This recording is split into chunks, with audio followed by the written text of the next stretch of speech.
The departure briefing is there to make important decisions ahead of time and be better prepared in the event of an emergency, like for example, in the event of an engine failure.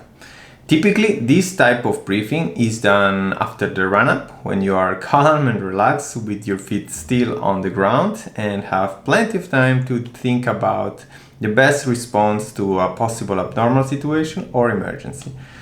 Now, something unusual is that in general aviation, the departure briefing doesn't have a standardized structure. But here is what you could or should include in your departure briefing. The runway. Airports often have more than one runway, so it's important to confirm that you are using the correct departure runway.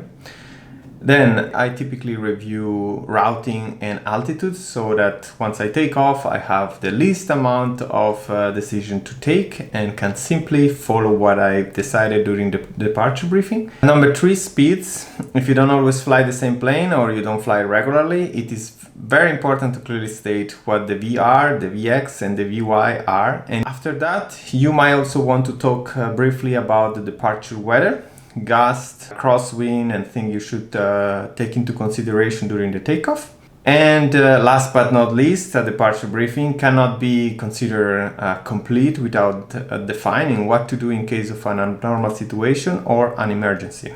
So with that being said, here is how a departure briefing might look like. Runway. Today we will use the concrete runway 08 left. Routing. We take off straight ahead until we cross the railway line, then we turn right towards Mount David. Once a beam of Mount Carl's antenna, we turn left direction San Luis and then join downwind when we are a beam of the Lawrence Harbor. Speeds. We rotate at 55 knots, climb at 63 knots, and then once we reach 300 feet AGL, we lower the nose, set the flaps up, and continue to climb at 68 knots. Weather. Wind is relatively calm and crosswind from the left. Abnormal situation and emergencies. In case of any problem on the runway, throttle back to idle, apply brakes, and inform air traffic control. In case of an engine failure below 1000 feet AGL, push to maintain 65 knots, the best glide, and look for a place to land within 30 degrees left, 30 degrees right. In case of an engine failure above 1000 feet AGL, push to maintain 65 knots, evaluate the option, and try to come back.